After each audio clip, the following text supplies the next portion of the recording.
Hey mga brods, Dwight Howard. Yes, ito yung 6'10" na gustong kunin ng San Miguel Beermen sa paparating na Commissioner's Cup 2025. Alam din naman natin na ilang beses na nating nabalita na ito pong si Dwight Howard talaga ang isa sa mga gustong kunin ng Beermen. Pero hindi nga natutuloy yun mga kabrods dahil kung sino-sino na naman ang mga kinukuha ng Beermen sa ating mga Commissioner's Cup lagi. Pero ito, kahit alam natin na maaga pa, gusto nang kunin ito ng SMB. Yes, gusto kasi nila magkaroon ng chemistry na yung import para nga sa ating paparating at preparation sa Commissioner's Cup. Yun, pasok na sa sistema ni Coach Leo Austria. Ito naglaro last sa Taiwan Leopards. Ito pong si Dwight Howard, 2023 pa yan.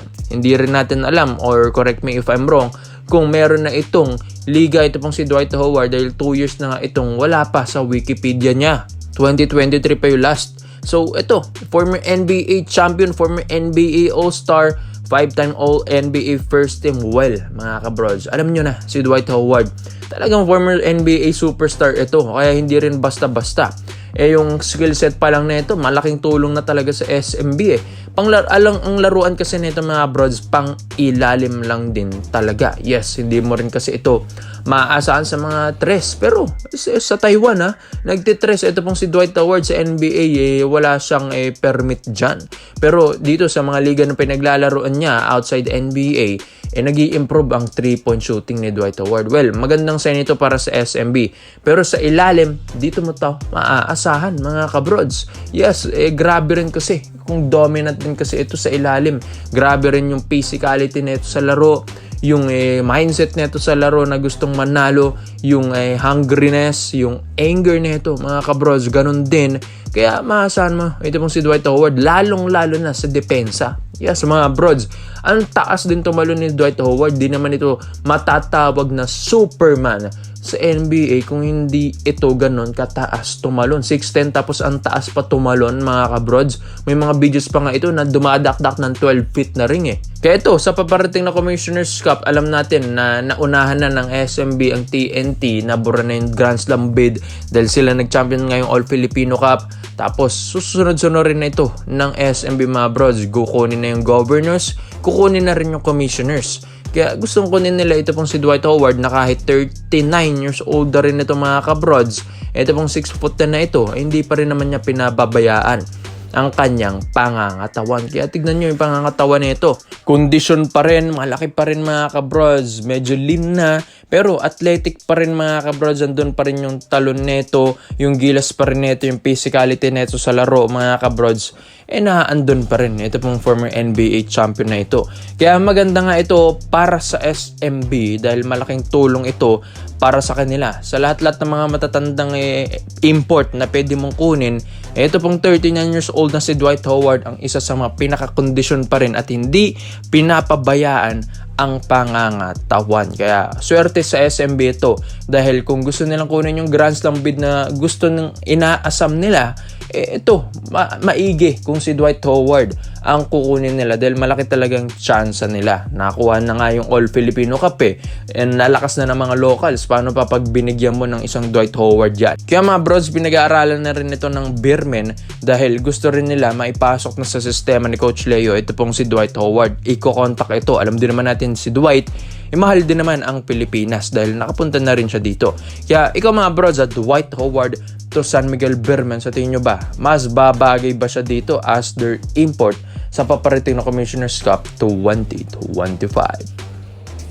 Dito naman po tayo sa kabilang balita naman natin mga kabrods, JaVale McGee. Yes, ito naman yung 7-footer na gustong kunin naman ng Barangay Nebra San Miguel sa paparating na Commissioner's Cup 2025. Yes, alam natin na sabi nila 6'10" to 7 flat nga daw ang ililimit na sa Commissioner's Cup 2025. Di rin natin sure. Pero ito pong si JaVale McGee, kung bumagsak man sa height limit ang PBA na 6'11", pasok pa rin ito dahil 7-footer ito sa NBA dahil with shoes doon ang sukatan. Sa PBA kasi without shoes ang sukatan dito.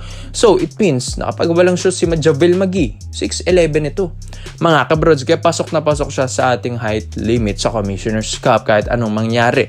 Well, si JaVale McGee 37 years old na rin, pero halos isang taon lang din naman ang agwat nito kay Justin Brownlee. Ito naman kasi former NBA player at matangkad kay Brownlee. Yes, bakit hindi si Brownlee ulit? Mga kabrods, 2 to 3 years nang hindi napapa-champion ni JB ang Ginebra. Malay natin na baka import ng problema, kaya siguro ganyan. Kaya ito, gusto nilang mag-explore, gusto nilang mag-experiment, kaya si JaVale McGee ang kukunin nila. Bakit naman si JaVale Bakit naman hindi, mga kabrods? Grabe rin kasi ang performance at conditioning ng pangangatawan nito kahit 37 na. Kaya pa rin block shot, kaya pa rin mag-dominant sa ilalim. Grabe yung physicality nito sa laro. Grabe rin yung talon nito. Andun pa rin, mga kabrods, yung depensa. Yes, yan din talagang isa sa mga binabayaran sa kanya. May mga floater rin, maasahan mo sa ilalim. Well, hindi na mahirapan ang Ginebra dito. Dahil laging bogbog si Japet Aguilar pag commissioners. Dahil ito pong si JB, hindi naman ito umiilalim, mga kabrods. Tapos ang tataas pa ng import ng mga nakakalaban nila. So, habang maaga pa, gustong ikunin na ito ng Ginebra sa Commissioner's Cup 2025 dahil para nga maipasok na sa sistema ni Coach Tim Cone na triangle offense, mga brods. Ngayon, kasalukuyan naglalaro sa Illawarra Hawks. Dito naman sa NBL, ito pong si JaVale McGee. Pero, pwede namang offeran ito ng Ginebra kung gugustuhin nila. Kaya sa tingin nyo, mga brods, dapat bang kunin ng Ginebra ito pong si JaVale McGee at magbe-benefit ba ang team sa kanya kaysa kay Justin Brownlee, mga kabrods? So, hindi lang naman si JaVale McGee isa sa mga gustong kunin ng Ginebra dahil ito nga si Terdy Ravena, mga kabrods, ang gustong kunin din ng Ginebra at gustong i-draft. Alam din naman natin, nagkaroon na tayo ng mga 3-year ban rule sa PBA na kapag umalis ka dito sa PBA tapos galing kang PBA, bawal ka nang bumalik ng PBA in 3 years, mga kabrods. So, medyo masakit yun. Pero dito kay Terdy Ravena kasi gustong ofera ng malaki ito ng Barangay Ginebra San Miguel. Dahil nga sa pagkawala ni Jamie Malonzo, gusto nilang kumuha ng mga ganitong wings. Well, shooting guard din naman ito pong si Terdy Ravena, pero sa height niyang 6'2", ang dami na itong magawa sa floor. Kayang mag-dos and tres ito dahil grabing athleticism nito ni Terdy Ravena, mga kabrods. And siya nga ang Asian import dyan sa mga Japan B-League ng Sun and Neo Phoenix. Kaya maganda para sa Ginebra ito na kahit walang Malonzo, meron ka namang Terdy Ravena na napaka-athletic, mga kabrods. And alam din naman natin na medyo malabo ito. Syempre, gagawin lang ng Ginebra ang kanilang best kung papayag ang agent neto ni Terdy Ravena, mga kabrods. Kasalukuyan naglalaro sa Dubai basketball, mga brods. Alam din naman natin na ito yung nanguna sa mga overseas league natin. Terdy Ravena ang nanguna noon nung 2020 sa Sun and Neo Phoenix, kaya nagsisunuran na lahat dahil ang taas nga namang offer doon. Pero syempre, sa pagbalik-balik din nito sa Pinas, sa mga pagbisita nito sa mga panonood ng mga PBA Gilas games, dito na gustong i-negotiate nito ni na Boss Al Francis Cho. Kaya sa tingin nyo, mga brods, Terdy Ravena plus JaVale McGee sa paparating na mga season ng Ginebra. So tingin nyo ba, mas lalakas ba ang Barangay Ginebra San Miguel? Kaya komento mo lang opinion mo dito, mga brods. At isa-isa natin yan. Salamat po sa panonood, mga brods. This is Kings Basketball. Yun lang. I'm out.